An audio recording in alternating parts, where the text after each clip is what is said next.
E aí, galera, boa tarde. Mais uma live. Uma live especial num horário diferente, né? Geralmente nós entramos à noite, por alguns motivos não conseguimos fazer. Estamos aguardando o pastor Boa Jefferson. tarde, Arielson. Boa tarde, pastor Jefferson. Tudo bem, amado irmão? Tudo bem, graças a Deus. Privilégio poder falar com o irmão, estar novamente às lives, né, para trazer uma palavra, um assunto importante para o nosso contexto do dia a dia, né, Arielson? Amém, pastor. A gente agradece, né? Tipo, a gente ficou uns dias sem fazer as lives, pessoal, devido a alguns acontecimentos que aconteceu, foi alguns imprevistos, mas nós não paramos com o ministério. Isso aqui é uma coisa que nós não pretendemos parar. Falando a palavra de Deus é gratificante. A gente almeja frutos que venham saltar para a vida eterna, porque isso aqui é do Senhor. Por nós mesmos não somos méritos a nada. Isso aqui quem faz é Deus que faz. As palavras que são faladas aqui, o Espírito de Deus que coloca em nós e faz que nós viemos pronunciar essas palavras. E o nosso desejo que é cada mensagem que venha trazer frutos, venha abençoar vidas no Brasil e no mundo afora, porque isso aqui é um ministério e a gente coloca na mão de Deus. E especialmente, né, tipo, hoje é uma live especial, né, pastor Jefferson, porque era para ter feito ontem, mas devido ao imprevisto, nós estamos fazendo hoje. E vamos dar retorno, queremos ver já os próximos tempos, e nosso desejo profundamente é que Deus venha a ser honrado e glorificado, e que vidas venham se salvar, tendo conhecimento da palavra do Evangelho. Seja bem-vindo, pastor Jefferson, novamente mais para uma live, com o tema, né, pastor? Onde está o sábio desse século? Finalizando, né, esse tema, né, pastor Jefferson? Obrigado, irmão Ariel. Como disse, é um privilégio, novamente, né, poder levar a palavra de Deus. E nessa linha que temos feito esse estudo sobre onde está o sábio, né, deste século, é uma visão cristã sobre a argumentação ao longo dos séculos do conceito de Deus pelos sábios deste mundo, né? E vamos usando sempre a palavra de Deus, né? E para introduzir o assunto de hoje, eu queria deixar para os irmãos, né, Jeremias capítulo 8, no versículo 9, né, que diz assim a palavra de Deus: os sábios foram envergonhados, foram espantados e presos. Né? Veja que texto pesado, né? Os sábios foram envergonhados, foram espantados e presos. Né? Por quê? Daí o profeta Jeremias vai dizer: eis que rejeitaram a palavra do Senhor. E daí ele termina com essa pergunta, que é uma pergunta para nós todos hoje.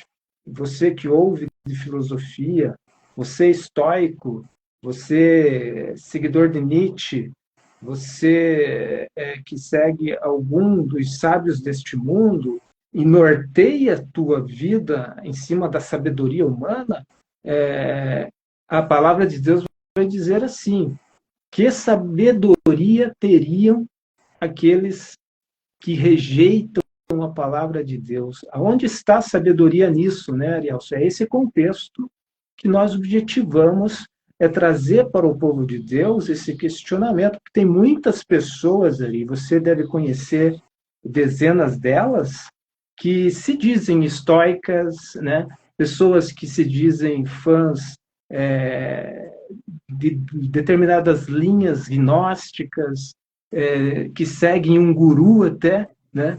Então, nós estamos vivendo um tempo em que várias pessoas têm se levantado para ser um norte para as pessoas que buscam uma esperança, né? Que buscam, por incrível que pareça, o sentido do ser. E eu sempre digo e afirmo que o cristão verdadeiro, ele não entra jamais. É difícil você. Eu não vou dizer que não entra em depressão, porque a depressão ela pode sim atingir a todas as pessoas, né? Atingiu homens de Deus como Elias, como Davi, mas eles não entraram em crise contínua. Eu fico aí que eu fico admirado de alguns líderes entrarem na depressão, mas ficarem continuamente a ponto de dizerem até sobre a vida, né? Sobre o risco de vida. Né? Então, o cristão verdadeiro, ele pode até entrar, né? Davi vai dizer, cordéis da morte me cercaram, angústia do inferno. Então, somos suscetíveis em situações tais, né? O Jesus mesmo disse, no mundo tereis aflição, mas tende bom ânimo. Ânimo vem de alma, né? Então, é aí que você vê como que está a tua alma norteada pelo teu espírito, onde Deus habita, né? O que você alimentou no teu espírito nessa hora vai fazer a diferença, porque o segmento de ordem é espírito, alma e corpo. O espírito é a relação com Deus. E quando a alma está abatida, é porque falta realmente um reforço no espírito onde Deus habita, para que a nossa alma tome ânimo, né? Esse ânimo que Jesus diz vem da alma, sede da nossa personalidade, para que nós nos reergamos, né? Cairá e ficará prostrado o homem de Deus? Não, que se reerga na força da palavra de Deus e lembra de onde caiu, volta lá e começa de novo as grandes obras que Deus tem para a tua vida, meu irmão, minha irmã.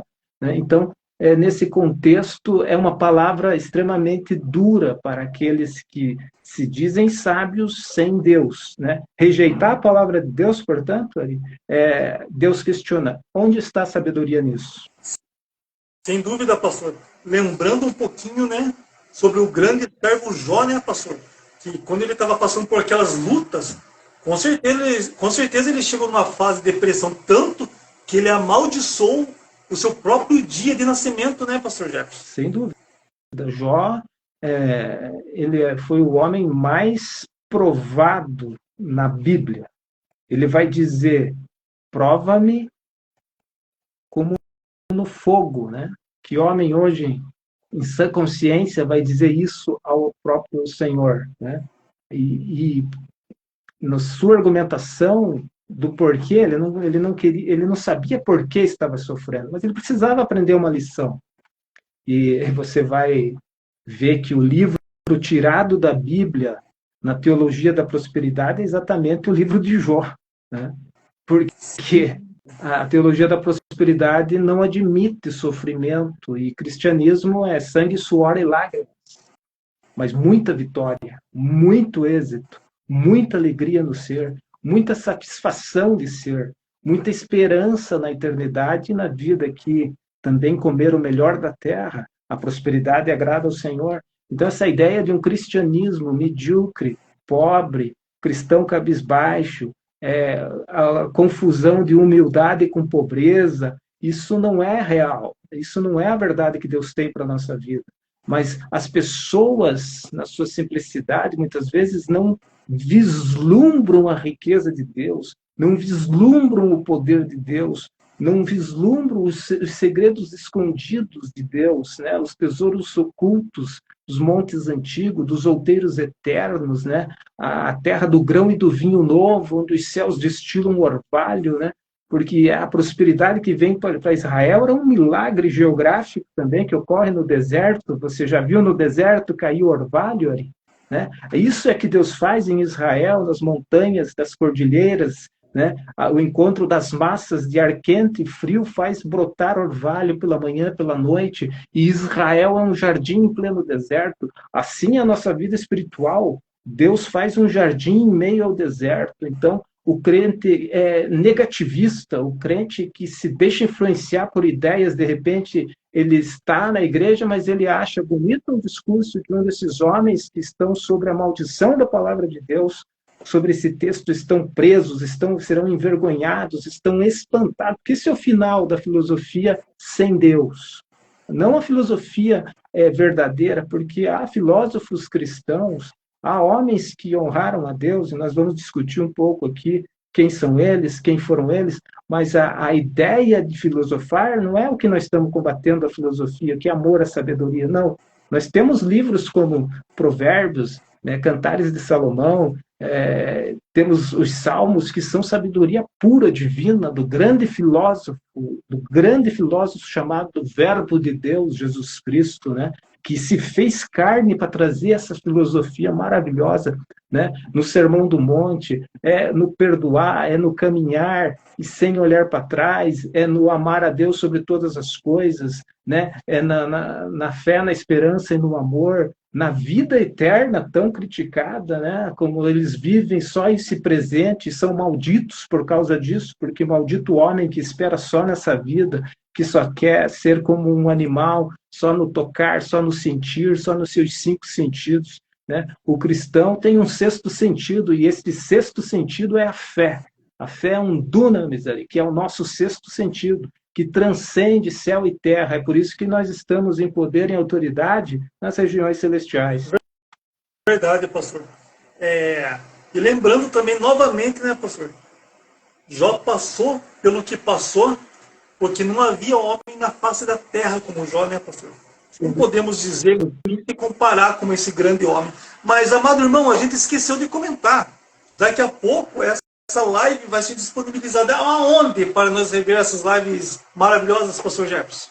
Pois não, ela será disponibilizada no nosso canal, pastor Jefferson Renato Ribeiro, com um F só, no YouTube, né?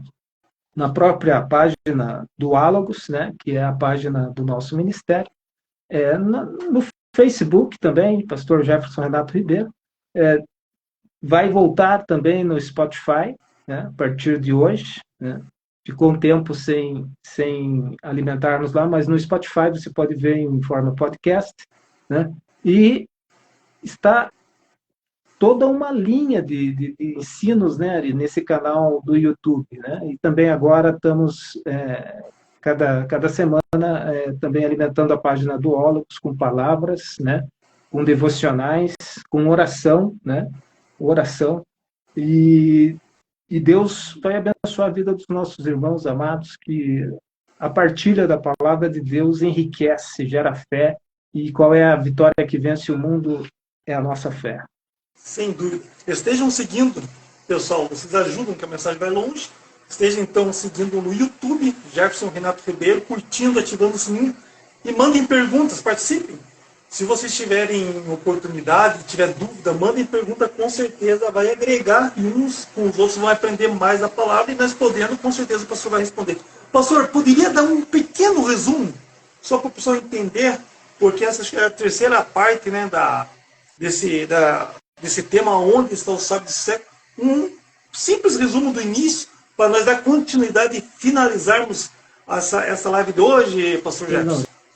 Vamos atuar, que a gente começou com o pré-socrático, o período pré-socrático, com Tales de Mileto, Anaximandro, Heráclito, Parmênides, Pitágoras, são os principais representantes do período pré-socrático, mas cada um deles não tem uma visão que chegue sequer perto. Eles vão meditar muito na natureza, então eles vão ver a origem, ora no fogo, um vai dizer que a origem de tudo é na água, né? Então um vai falar que está em uma substância, como Anaximandro, que propôs o apeiron, né? Que significa a força, uma força cósmica, né? Mas eles não chegam perto sequer de uma verdade mais latente do que possa explanar Deus, né? E aí vai cair naquela palavra que Paulo vai falar mais lá à frente, mas que rege toda uma ideia no mundo grego, que era politeísta, cultuava vários deuses, né? E ele vai dizer que em Romanos capítulo 1, a depravação da humanidade, dentro daquele contexto conhecidíssimo da depravação da humanidade, Romanos 1, ele vai dizer que mesmo conhecendo Deus, não glorificaram a Deus, mas em detrimento de Deus, deificaram, ou deram honra mais à criatura do que ao Criador. Então, Deus nos criou com um tribunal chamado consciência, em que qualquer ser humano que tende a fazer o mal, e quando faz o mal, a sua consciência acusa que aquilo é o mal, né? E Paulo vai dizer também que quando os gentios não fazem o mal por causa dessa lei e cumprem a lei do coração, né? Eles fazem aquilo que Deus quer inconscientemente ou conscientemente, no sentido desse sentimento no seu consciente, na sua consciência, de que aquilo é mal, e eles deixam de fazer por um temor que Deus colocou dentro deles, né? Então, os homens serão julgados por esse tribunal chamado consciência, né? Então, dentro desse contexto, você olha para a criação, a natureza, né? E começa a observar os vegetais, a ação do vento, o sol nascer e ao entardecer, o nascente e o poente, o vento que vem do mar, o vento que vai da terra para o mar, tem um significado, né? Então, tudo não é sem razão. Tem que haver, na palavra deles, uma força por trás de tudo isso. Tem que haver causa e efeito. Então, eles não glorificaram a Deus na grandiosa obra que é um livro também. A criação é um livro. O homem dispôs de 2 livros acerca de Deus: a natureza e as escrituras. Há 2 livros que testificam a glória de Deus: a própria criação, a natureza, e a escritura. A escritura é mais completa porque ela trata nos pormenores, na condição do homem caído e na sua redenção. E esta é a célula máter do que eles não ensinaram ou perceberam no homem, né? Então, para muitos desses filósofos, o homem é bom. E Jesus disse, quando o jovem chegou para ele: bom mestre, Jesus disse isso: por que me chamas bom? Ele não estava dizendo que eu não sou bom, mas via ali essa ideia de muitos filósofos de que o homem é bom. Jesus não estava dizendo eu não sou bom, mas Jesus viu ali, é como se Jesus dissesse para o jovem rico: você tem esse costume de chamar todo mundo de bom? Daí ele glorifica o Pai, dizendo: o Pai é bom, né? Então, alguns filósofos vão ter a ideia de que o homem é bom, o ambiente é que o deturpa, né? O homem prudente, o homem que é de si mesmo, só pode ter uma prudência, só pode ter uma sabedoria verdadeira, né, se conhecer a Deus. Porque há 3 tipos de homens, né, Ari? O homem carnal, o homem espiritual e o homem totalmente abrupto, né? Porque o carnal pode ser também o crente. Há crentes carnais que vão tender à carne. Estes não vão discernir nada. Não vão discernir sequer da mão direita à esquerda, né? Vão ser alvo fácil para Satanás. O espiritual, ele mesmo não é discernido, mas discerne todas as coisas, né? E o homem natural, ele é como o animal, não querendo ofender o animal. É verdade. Ele vai pelo seu instinto.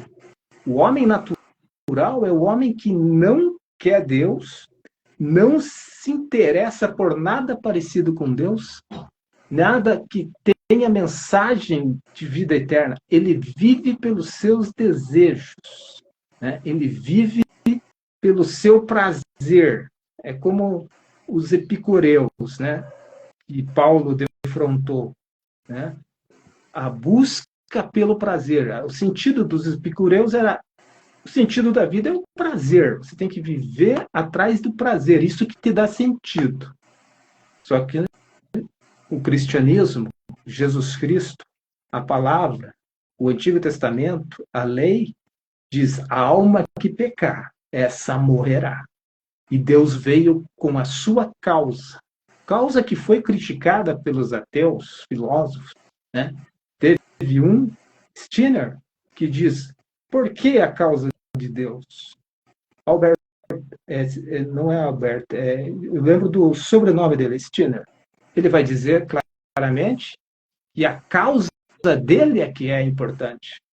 Nada de causa do Calvário, nada de causa do Evangelho, nada de causa de família, nada de causa de Deus e de religião e de igreja, porque não a minha causa. Só que quando ele está sendo extremamente egoísta, né? Ele traz um pensamento que você pode até olhar e tirar alguma lição, porque às vezes nós esquecemos de nós, mas em outras circunstâncias que não as eternas, não as ligadas a Deus, honrar a Deus sobre todas as coisas. Mas às vezes nós temos um sentimento de que nós temos que agradar todo mundo. Nesse sentido, você tira até uma lição de Stirner, né? Você tem que pensar, sim, em você também. Você tem que também pensar no teu desejo, no teu sonho, né? Mas o que Stirner faz é em detrimento a Deus até. Aí não. Né? Então, você pode analisar esses filósofos que realmente se revoltam contra Deus, né? Trazem uma aparência de sabedoria, mas que no fundo é uma destruição. E dentro do pré-socrático que nós estudamos, Ari, eles ficaram muito na visão da natureza, não trouxeram nada muito profundo, nada mais metafísico ou transcendente. É mais no período socrático que a gente finaliza daqui para frente, né, que tem uma ideia através de Sócrates, de Platão e de Aristóteles, de um conceito que revoluciona até os pais da igreja. Vai influenciar muito o tecer da ideia de Sócrates, de Platão e de Aristóteles. Né? Vai influenciar tremendamente. Aristóteles vai influenciar tremendamente Santo Tomás de Aquino, por exemplo, que vai tecer até a defesa de Deus a ponto de querer provar, né, Deus. Então, a partir de hoje, nós finalizamos com o socrático para frente, trazendo, né, alguns que se levantaram também contra Deus, né, e vão cair bem nessa condenação aqui, Ari, que a Bíblia diz em Jeremias, que eles vão estar espantados. Né? Qual o final objetivo? Essa é a pergunta filosófica nossa aqui para os nossos irmãos. Você serve a Deus para qual final objetivo? Nós servimos o filósofo dos filósofos, Jesus Cristo. O final objetivo que ele nos propõe é que o final é melhor. Eu sei o plano que tenho para vocês e é de paz. Né? O final, eu sempre afirmo isso dentro do cristianismo que professo. O final para o cristão é melhor. E os que rejeitaram, você pode pesquisar todos eles, Nietzsche, Camus, Stirner, entre outros, Maquiavel, entre outros que foram ateus e rejeitaram a Deus, e foram depressivos até, teve os que sugeriram até a morte como libertador. Você pode pesquisar, eles vão na contramão da esperança. Né? Há os que zombam da esperança, como Nietzsche, dizendo que ela é a coisa mais ridícula. Né? Então, eles caem totalmente dentro dessa condenação, porque muitos deles já não existem, e Nietzsche, por exemplo, que falou que Deus está morto, acordou no inferno. Para ele, valeu o sinal de Jonas. Mas é o sinal mais terrível que a gente comenta aqui, né, Ari? O sinal já tá, vai ser tarde, né, pastor? Poder rever esse conceito. Falando ainda onde está sobre esse tema, né, pastor Jefferson, onde está o sábio desse século?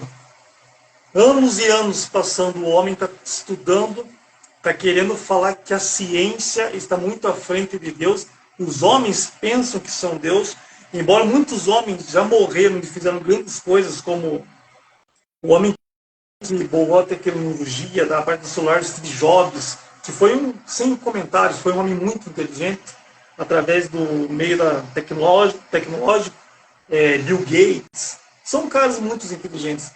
E existiram outros grandes sábios do passado, mas quando chegar o dia e virem que a verdadeira sabedoria está longe do que eles tiveram, que a verdadeira sabedoria realmente, né, pastor, vem somente dos altos céus celestiais de Deus. Infelizmente vai ser um período que o conceito que eles vão rever, infelizmente já vai ser tarde, né, pastor Jefferson?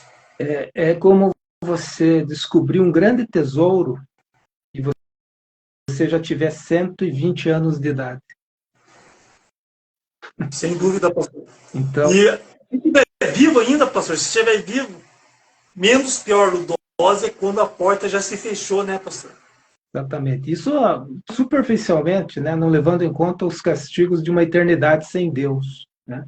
Mas a frustração de Nietzsche ao acordar no inferno, você pode estar dizendo assim, mas como você sabe que ele está no inferno? Ora, se ele não foi mais sábio que o ladrão da cruz, ele está no inferno. Se ele entrou em inconsciência quando ele viu aquele cavalo sendo açoitado e ficou louco, dizendo que entendia o cavalo, numa compaixão pelo animal, mas sem compaixão de si mesmo, ele que era teólogo, luterano, berço cristão, e que se revolta a ponto de escrever o livro Anticristo, onde quem leu a obra descobre que ele mesmo se faz anticristo, né? Então, é bem o texto que temos lido, a realidade de muitos filósofos que se rebelaram contra a sabedoria divina, né? Deus não se deixa escarnecer. E, então, a nossa filosofia de vida vem do verbo, do próprio Logos, né? A verdade. E nada podemos contra o Logos, senão por ela, né? Sem dúvida, pastor. Sem dúvida. E, pastor, chegando então nessa parte, né, a parte do pré-socrático, qual era o conceito dos pré-socráticos na parte, tipo, pensando sobre Deus, pastor? Os pré-socráticos, na verdade, os pré-socráticos que a gente já debateu, eles tinham uma ideia muito superficial, né? Um vai crer no sentido do ar, outro vai dizer que é o fogo, outro vai dizer que é uma força cósmica, o Hyperon, o ilimitado, mas sem uma definição da pessoa como um Deus pessoal que interage, que é imanente e transcendente. Longe disso, né? Então, é no período socrático ali que há uma revolução dessa ideia, a ponto de custar a vida de um deles, Sócrates, né?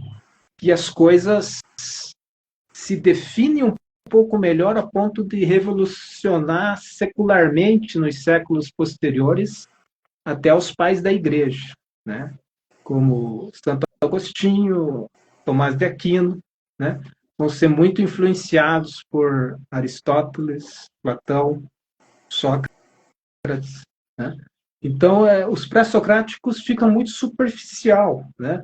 Mas é aquilo que nós falamos em lives passadas. Deus nunca deixou nenhuma geração sem testemunho. Então, quando eles olhavam para o ar, para a natureza, para o fogo, e eles não tinham a ideia de Deus, eles estavam falhando. Porque os céus proclamam a glória de Deus. Um dia faz declaração para outro dia. E não muito longe dali, nasceria Sócrates, posterior aos pré-socráticos. E ele, não por uma capacidade, mas uma graça de Deus também na vida dele, ele consegue enxergar uma ideia mais próxima da verdade, né? Então, é com Sócrates que vai afirmar um conhecimento mais perto da verdade, né? Ele vai realmente, a primeira grande virtude de Sócrates é dizer que ele só crê num único Deus, num mundo politeísta, no mundo dos gregos, né, que nós vemos no Novo Testamento, Paulo chegando à Grécia, em Atenas, e vendo tanta placa a deuses em homenagem, que ele vê uma chamada assim, ao Deus desconhecido. Né? E ele usa aquilo no seu discurso no Areópago. Né? Passando eu por a cidade, vi uma placa ao Deus desconhecido. É este mesmo Deus que eu prego. Ali ele consegue a atenção. Foi um recurso didático do apóstolo Paulo de fazer eles pararem totalmente. Eles eram muito amantes do discurso. Eles já prestavam muito atenção. Mas ele ganha a atenção mais ainda quando ele pega algo deles. Então, o pregador eficaz, ele conhece o seu público. E quando ele vai discursar, trazer uma homilética, uma homilia, uma pregação, ele vai falar algo que toca o coração, ele vai fazer mais por ser sábio. Conhecendo o seu rebanho, ele vai antecipar as perguntas no coração do ouvinte. Esse é o sábio. Porque ele sabe que o seu discurso vai provocar indagações em certos corações que ele já conhece. Então, ele torna manifesto aquilo. Aqui é a estratégia divina do discurso e da ocasião que se manifesta quando Deus manifesta os corações através do verbo, da palavra. É aí que está a explicação de Deus endurecendo o coração de Faraó. Deus foi lá e disse, não fui com a tua cara, Faraó. Vou fazer teu coração como uma pedra, porque eu quero te lançar no inferno.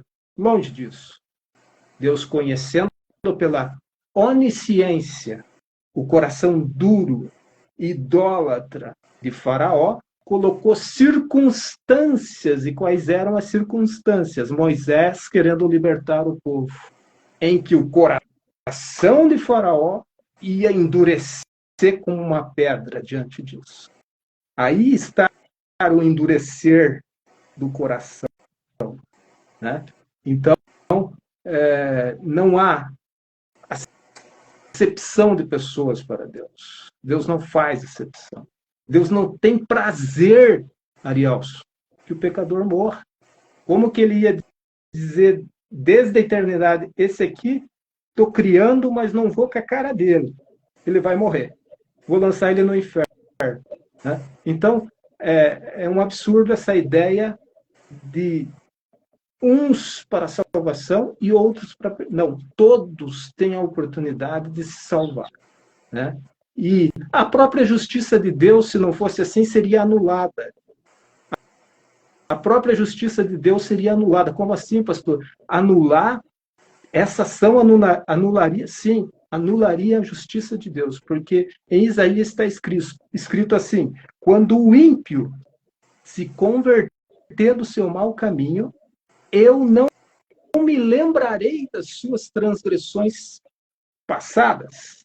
Agora, quando o justo sair dos caminhos de Deus, eu também não me do seu tempo de justiça. Então, você acreditar que você é blindado porque você um dia nasceu em lar cristão, você corre um sério risco. Você corre um sério risco sem santificação, porque daí você vai dizer, eu não preciso santificar. Eu não preciso. Eu posso ir no showzinho, na boatinha da esquina, depois do culto, que se Jesus vier, eu sou blindado. Né? Pastor, risco. se o senhor me permite fazer um comentário aqui, já aconteceu, eu já vi isso, de irmãos tá na igreja e nunca frequentou uma bailinho, nunca fez nada, mas de repente num culto começou a chorar e falar, eu estou me convertendo agora, eu pensei que era, mas não era. Então é muito grave, né, pastor, esse comentário que o amado irmão comentou agora. Exatamente. Então, o conhecimento conhecimento de Deus, né, essencial que Deus quer que Deus vai cobrar. Ele vai dizer, o meu povo está perecendo porque faltou conhecimento. O meu povo só perece porque falta conhecimento. É um povo que eu zelo, que eu velo, né? Não dorme o guarda de Israel, né? Porque esse povo presume Deus que já fez paz com ele, e a paz foi no Calvário, né? Ou no que apontava na antiga aliança para o Calvário. Agora, se eu saio dessa proteção que o Calvário me traz, e o que é o Calvário para nós hoje? É a nova aliança no sangue. É o que nos dá direito à água da vida, à árvore da vida, ao nome no livro da vida, a uma esperança gloriosa. Então, dentro desse contexto, eu preciso santificar continuamente a minha vida. Eu preciso vigiar agora, não depois na grande tribulação, porque daí você vai ser vigiado.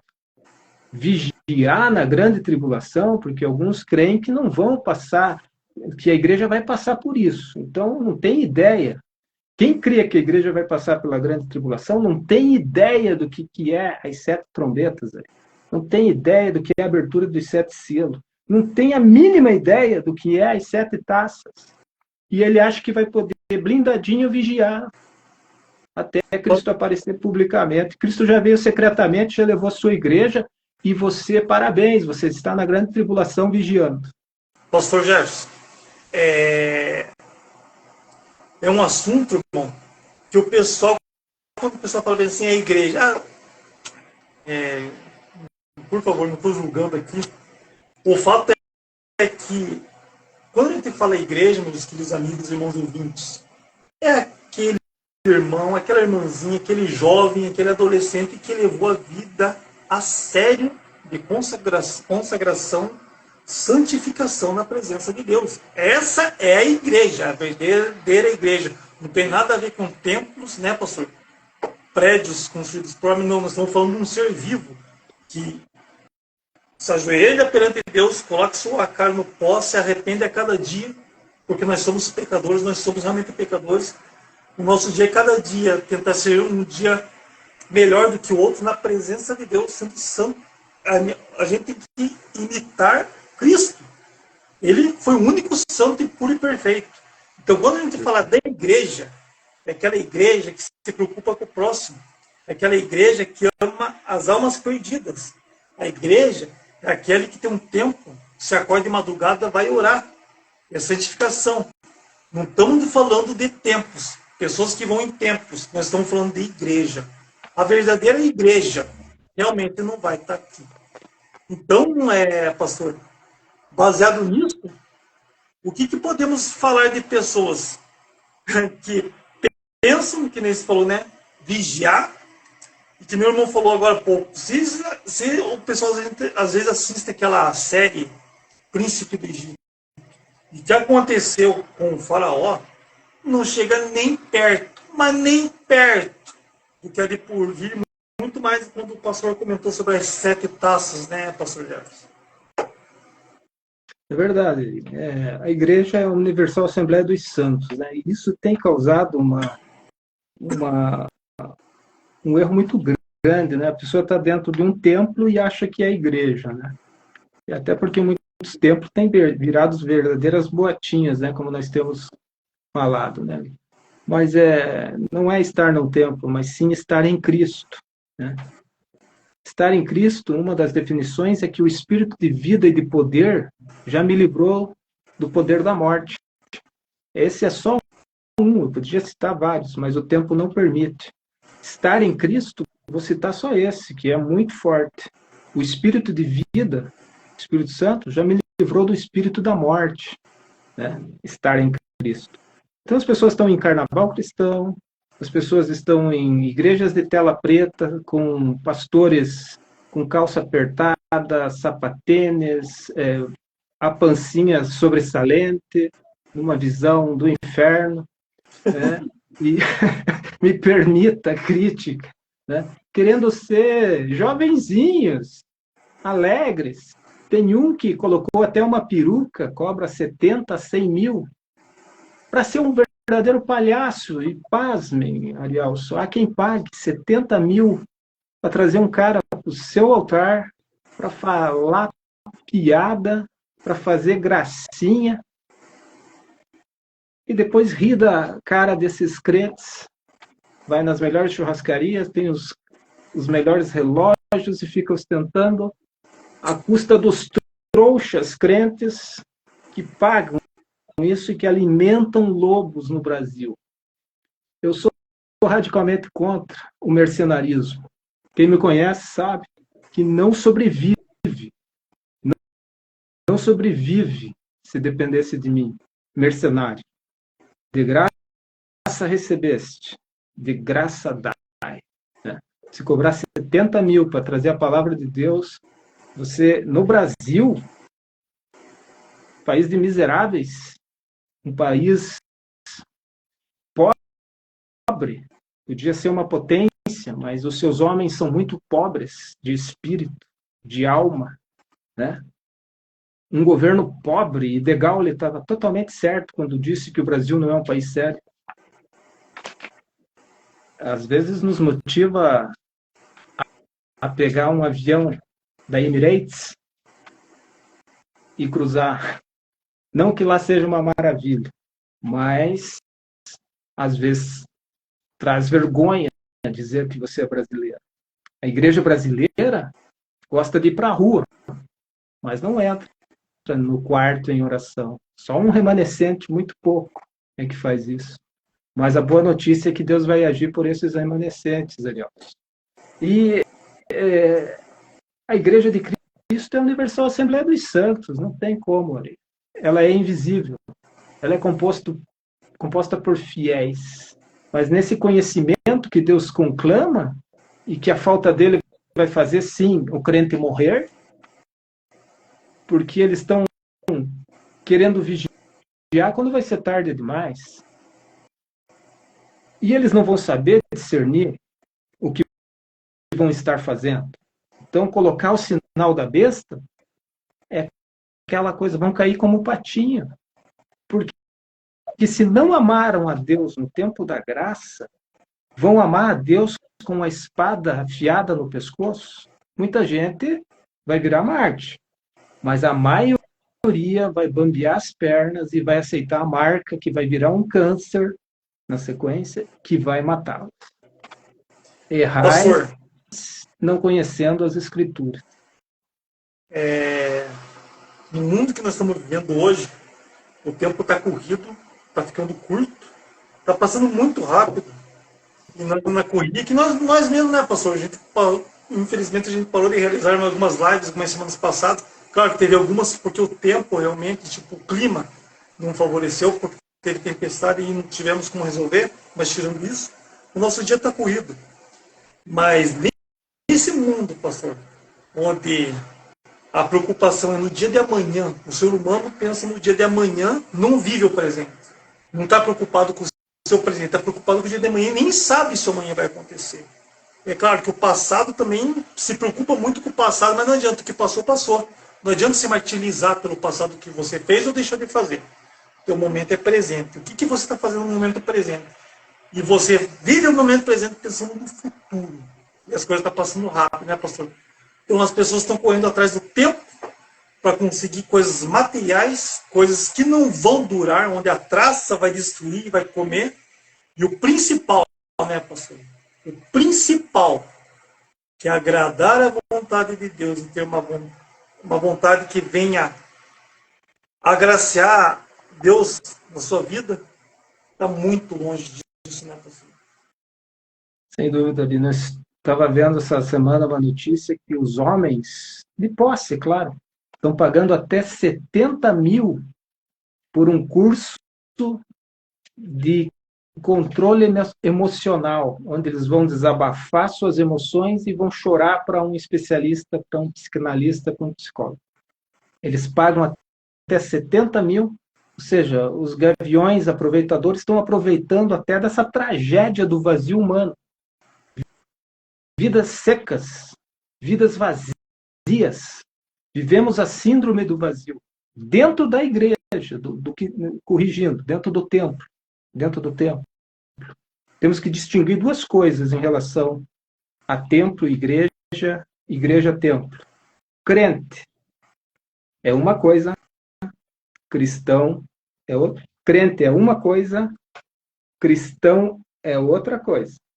Templo é uma coisa, igreja de Cristo é outra coisa. Sim. Quando o povo entender isso, ele já está se preparando melhor para assimilar a verdade, né? Então, é salutar, né? É salutar que nós tenhamos em mente essa distinção, né? Do que é igreja, templo. E tem muita gente confiando só no templo. E só para você lembrar, os dois templos da história de Israel foram destruídos. No contexto, você vai saber por quê. Nós estamos falando de nós, você é contra o templo, não. Mas os dois templos, então quem confia em templo, saiba que ele vai ser destruído. Não ficará pedra sobre pedra quando Jesus arrebatar a sua igreja. Então, Ari, a falta do conhecimento vai levar muita gente para o inferno. Muita gente boa para o inferno. Agora, no período de Sócrates, Sócrates vem a revolucionar com a ideia de um só Deus. E me faz lembrar, porque Sócrates começou a falar a juventude. E a elite politeísta, que servia vários deuses dentro do paganismo, viu nele um discurso perigoso. E paz, meus senhores, hoje quem fala essa doutrina, para muita diretoria de convenção, para muitas igrejas, um pastor que se detém na sã doutrina é um discurso perigoso. Por quê? Porque pode afastar. Vou falar uma experiência que eu vivi. Eu estava, anos atrás, responsável pelo ensino de escatologia na congregação, que eu era copastor. E o meu pastor me avisou que esse estudo estava dando o que falar, porque falaram para ele, pastor da igreja, se ele não tinha medo do povo aprender sobre Apocalipse. Veja a ideia do cidadão, né, que indagou o pastor da igreja que eu congregava. Então, por quê? Porque afastar o vil metal dos cofres eclesiásticos, para eles é uma afronta, né? E com esse medo eles têm falado tão somente uma palavra amiga. Eles vêm com aquele tom de lobo mordendo e chorando. É uma palavra amiga.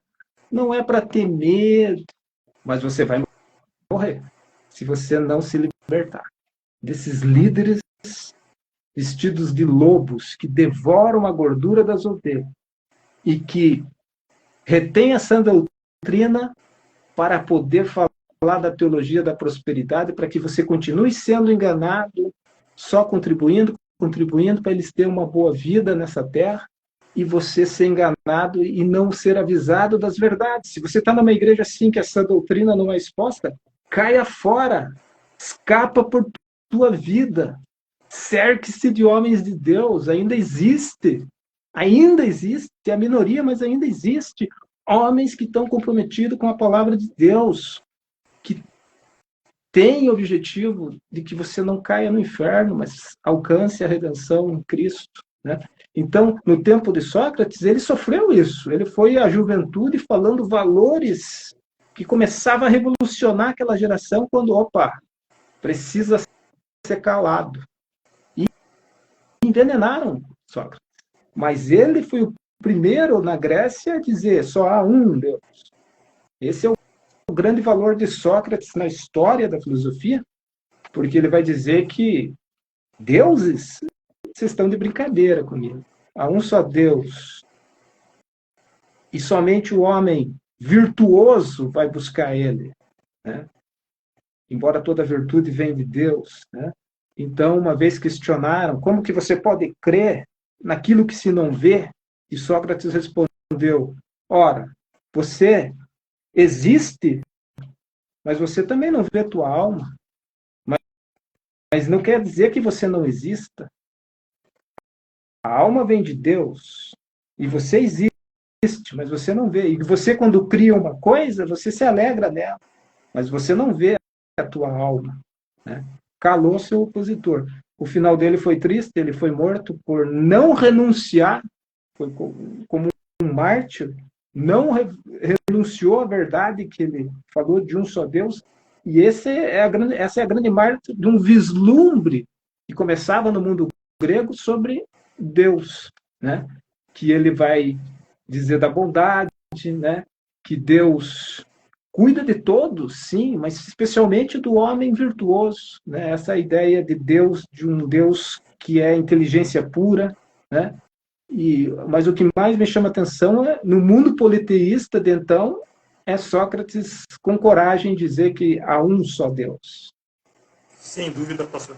Pastor, baseado nisso que o senhor fez alguns comentários agora mesmo, e eu vou fazer essa pergunta. Essa pergunta e trazendo para os tempos de hoje. Quais filósofos trouxeram má influência quando falaram sobre o cristianismo?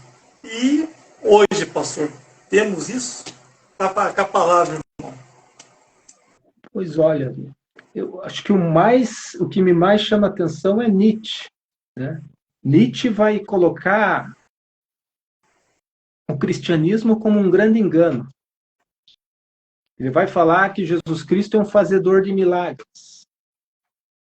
Ele vai chamar os cristãos alemães, teólogos como ele.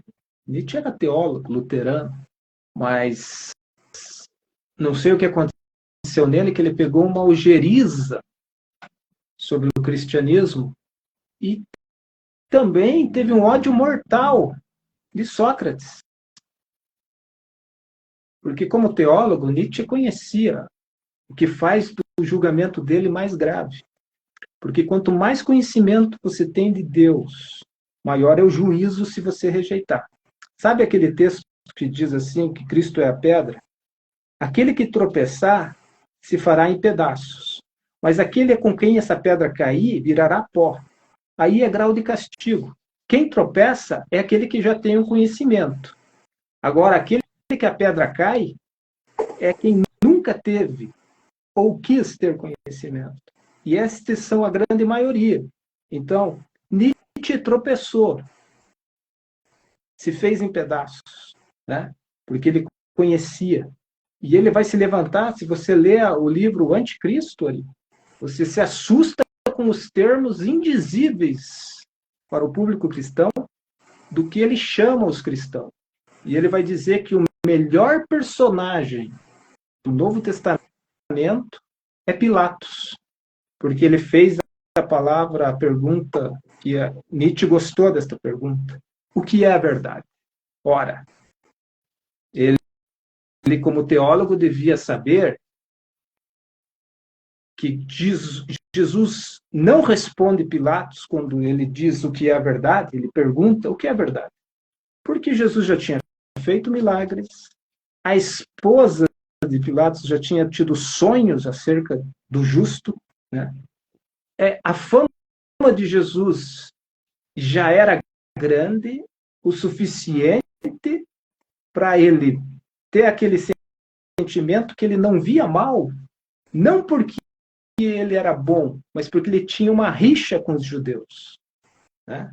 Ele tinha uma rixa com os judeus. Mas principalmente porque ele amava o presente século, né? Porque quando o povo lá fora ameaça ele, se liberta desse, se faz inimigo de César, daí ele só lava as mãos, né? O inferno está cheio de lavadores de mãos, que achavam que lavando as mãos estavam fora de qualquer condenação. Mas o sinal de Jonas chegou também para Pilatos, chegou para Nietzsche, e é o pior sinal, foi o pior sinal, né? Aquele que diz que Deus está morto hoje, né? E eu gosto muito da expressão de Elias: vive o Senhor, que Baal vai morrer. O Senhor está vivo. Né? Nós servimos a um Deus vivo. Então, Nietzsche é o pior deles. Mas outros também influenciaram negativamente. Maquiavel, por exemplo. Maquiavel, no livro O Príncipe, ele vai ensinar como o político, o líder, o príncipe, uma receita de como se manter no poder, não importando os meios. Os fins justificam os meios. E isso tem predominado durante anos e anos na história da humanidade, nos reinos, nos principados, né? O que não se faz pelo poder? Se passa por cima da verdade, se passa por cima da justiça, se mata o inocente, liberta-se o bandido e prende o inocente até a morte. Esse é o pensamento de Maquiavel. Né? Entre outros, foram mais depressivos. Skinner vai falar sobre a sua própria causa. Né? A minha causa está acima da de Deus. É como se ele falasse, que causa de Deus? Nada. O que vale é a minha causa. Mas qual é a causa de Deus, se não a nossa? A causa de Deus é a nossa, porque é a causa do Calvário. Deus entregou seu Filho unigênito por nós, para que todo aquele que nele crê não pereça, mas tenha a vida eterna. Então, eu citaria esses, Maquiavel, né? Nietzsche é o pior deles, que influenciou muitas gerações que até hoje, né, são seguidores dessa filosofia. Também tem Sêneca, que é um dos precursores do estoicismo. Estoicismo muito em voga hoje em dia, mas ele te prepara para o sofrimento. E o mal que eu esperava, diz Jó, me sobreveio. Então, o estoico ele vai se preparar para o sofrimento. Ah, mas há uma virtude nisso. Não, mas você vai estar interiorizando uma programação em que o sofrimento vai vir sim. Não seria melhor você ter fé, esperança e amor na tua mente e pensar nas coisas que são de cima e colocar sua confiança em Deus e no primeiro ato do dia você orar a Deus que o meu dia está nas tuas mãos, do que se fazer forte e frio, né? Então, eu citaria estes ali. E, pastor, temos visto influência negativa no cristianismo no mundo de hoje, pastor? Sim, é muita influência negativa dentro da própria igreja, né? Então, o conhecimento liberta, né? Pelos frutos se conhece, né? Então, nós temos que estar ligados a este conhecimento. Pelos frutos conhecereis, né? Então, qualquer líder que venha com um discurso que seja outro evangelho, né, parecido, mas que não traga as marcas do Calvário, né, que não traga a verdade em contraste do evangelho de Cristo, deve ser rejeitado. Né? Então, nos filósofos que nós falávamos, Sócrates vem com essa ideia revolucionária da época, de um único Deus. Platão traz o mundo das ideias, o mundo perfeito, que vai remeter à ideia das coisas que são de cima, em uma analogia, né? Traz um cerne disso, não claramente, mas traz pelo menos um cerne de que as coisas espirituais são as eternas. A Bíblia vai falar sobre essa ideia parecida, de que as coisas espirituais são a eterna. As terrenas são passageiras. Então, Platão vai falar do mundo das ideias, o mundo perfeito e o mundo sensível, mais tortuoso, né? E Aristóteles vai chegar a uma conjectura de que há uma força motriz movendo, que há um movimento, uma causa e um efeito, né? Embora ele não chegue perto do que é realmente, do que seja mesmo uma ideia de Deus, mas ele reconhece uma força movendo tudo isso. O universo está numa velocidade vertiginosa, né?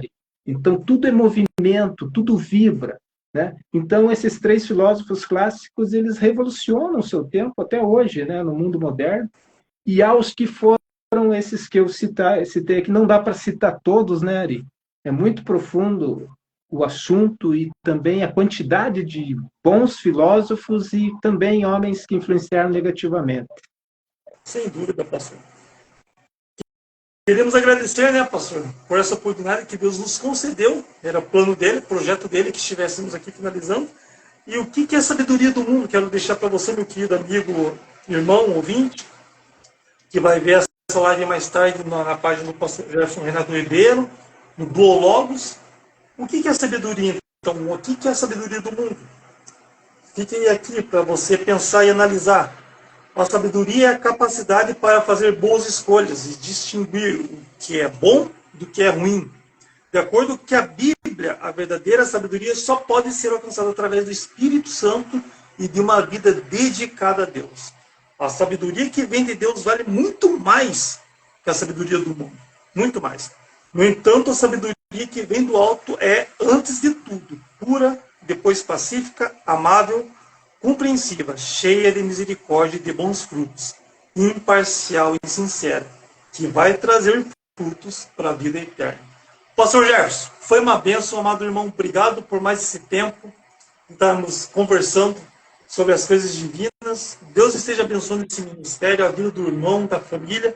E esteja firme, pastor, que grandes coisas Deus há de fazer ainda no meio do seu povo, amado irmão. Amém, Ari. Deus te abençoe. Um final de semana abençoado junto com a tua família, com a Gisele e todo o pessoal de Campinas, os irmãos de Campinas, um grande abraço, que Deus abençoe a todos que vão ver ainda também, né?